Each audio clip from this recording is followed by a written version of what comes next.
don't we take a deep breath before we start the gaming news? Find your happy place, but do it quickly, we're on a schedule. Xbox is preparing to make more of their games multi-platform, according to The Verge's Tom Warren, T-Dub, that's what I call him. In the newest edition of his Notepad newsletter, Warren claims Microsoft is working on a remastered version of Halo Combat Evolved that is being considered for rival consoles. Sacrilege! It's a bit weird since that title already received the remastered treatment with Halo Combat Evolved Anniversary, which was ported to Windows and Xbox Series consoles about 4 years ago, believe it or not. If you ask us, it doesn't really make sense for the company to develop such a remaster unless it was also being released on non-Xbox consoles. But it's your money, Microsoft. It's all part of Project Latitude, Microsoft's internal name for its plan to port Xbox games to other consoles. And if they combine it with Project Longitude, it'll really put Xbox on the map. Finally, we can circumnavigate the globe.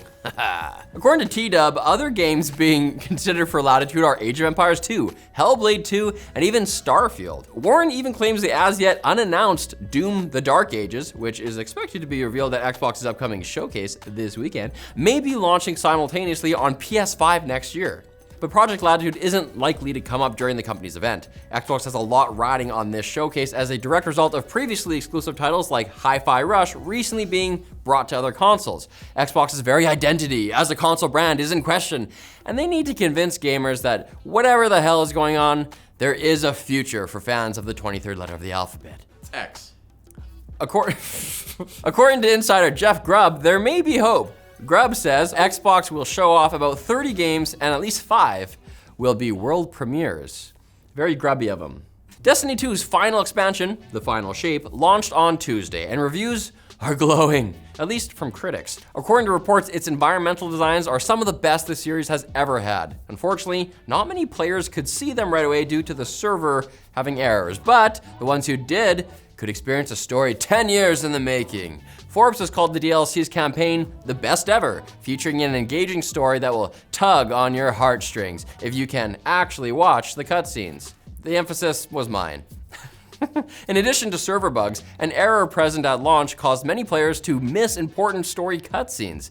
As a result of these issues, users on Steam have left a bunch of negative reviews, but in Bungie's defense, they have been dealing with some weird issues. In an official apology thread on Twitter, Bungie said that they saw spikes in honeydew, currant, and plum errors, as well as weasel errors. Some are reporting that these are just the code names Bungie has given certain bugs, but I'm pretty sure that means a rogue fruit stand crashed into the servers, resulting in an unfortunate vermin infestation. These things happen. They're probably shooting a 90s action movie. Have you seen Aladdin?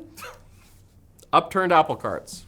That's why you should protect your precious tech with our sponsor dbrand and their Kill Switch case for the Steam Deck and ROG Ally. The Kill Switch features a one-of-a-kind grippy texture, a kickstand that doubles as an SD card holder, and a protected travel cover for 360 degrees of protection.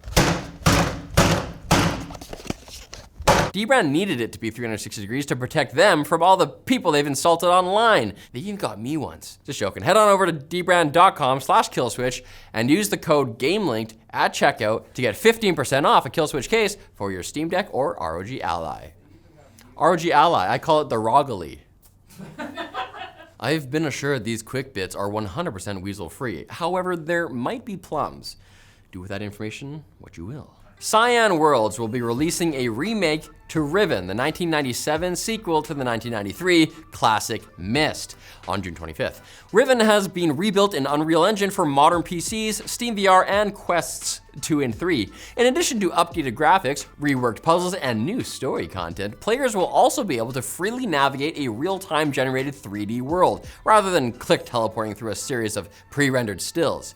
If you've played Riven before, this might be an opportunity to revisit the title, and if you haven't, yes, you have. There's influences from Myst in everything because it's basically Doom for dweebs. We may now know why there won't be barely any new games revealed at Summer Game Fest.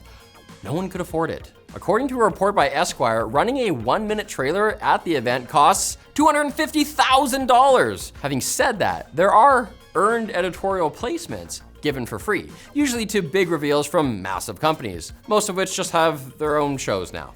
Some free slots are occasionally given to smaller studios, depending on the will of Jeff, God of Summer Game, Master of Macro Transactions. 250K in 1 minute. That's Bezos pooping numbers. GOG, CD Projekt's Steam competitor, has announced it will be deleting any and all cloud saves that exceed 200 megabytes per game. So basically the save files of every CD Projekt game. In a blog post, the platform blames storage costs. Now this might lead you to believe that Steam is truly the superior game client, since they have no limits on cloud saves. But GOG will do something Steam won't. Let you give your games to your kids when you die. It's nice to know that in the current financial landscape, I can put at least one thing in my will. One game that will reportedly be announced at the Summer Game Fest kickoff tomorrow is a Lego-themed entry in PlayStation's Horizon franchise, according to a number of sources familiar with Sony's plans. The game is said to be pretty much Horizon Forbidden West, but Lego, which would make a whole lot more sense if there was more than exactly one Horizon-themed Lego set. The game will also feature realistic graphics, so the terminally online can have a whole nother debate on whether Lego Aloy should be hotter. If she gets too hot, she'll melt.